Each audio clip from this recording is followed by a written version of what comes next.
राष्ट्रवादी नेते नवाब मलिक यांना विशेष पीएमएलए कोर्टाने झटका दिलाय। नवाब मलिकांविरोधात कथित मनी लॉन्ड्रिंग प्रकरणामध्ये आरोप निश्चित करण्यात आलेत।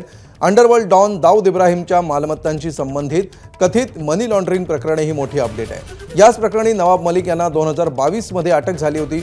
सध्या नवाब मलिक हे जामिनावर बाहेर आहेत। दाऊद इब्राहिमची बहीण हसीना पारकर, सलीम पटेल, 1993च्या मुंबई बॉम्बस्फोटाचा आरोपी सरदार खान आणि नवाब मलिक यांनी गोवावाला कंपाऊंडमधील मुनिरा प्लंबर या महिलेची 3 एकर जमीन कट रचून बळकावली असा त्यांच्यावर आरोप आहे।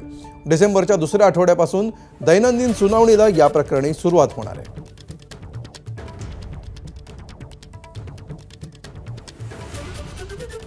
त्यामुळे मलिकांच्या अडचणी आता पुन्हा एकदा वाढताना दिसू शकतात। नवाब मलिकांविरोधात आरोप निश्चित करण्यात आलेले आहेत।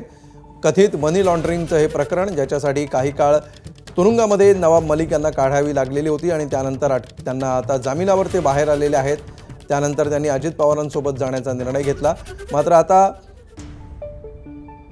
विशेष कोर्टाने आता त्यांना आरोप निश्चित करून सुनावणीला सुरुवात करण्याचा फैसला घेतला।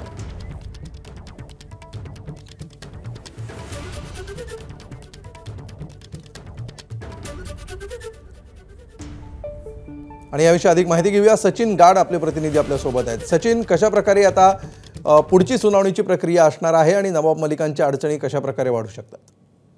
नक्कीच प्रकरणामध्ये सुनावणी होती आणि नवाब मलिक यांनी ते गिल्टी नसल्याचे इकडे कोर्टाला सांगितलं आणि कोर्टाने आपण बघतोय आहे पीएमएलए कोर्टात सध्या पीएमएलएचं जे मॅटर होतं ते कोर्टामध्ये सुरू होतं आणि त्याच प्रकरणी आता आरोप निश्चित कोर्टाकडून करण्यात आलेले आहेत। त्या प्रकरणी नवाब मलिक यांच्याकडून वेळ मागण्यात आलेला होता। मात्र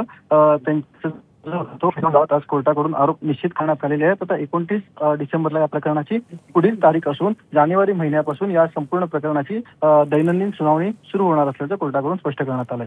अमोल, निश्चित धन्यवाद सचिन या सविस्तर माहितीबद्दल। एबीपी माझा, उघडा डोळे बघा नीट।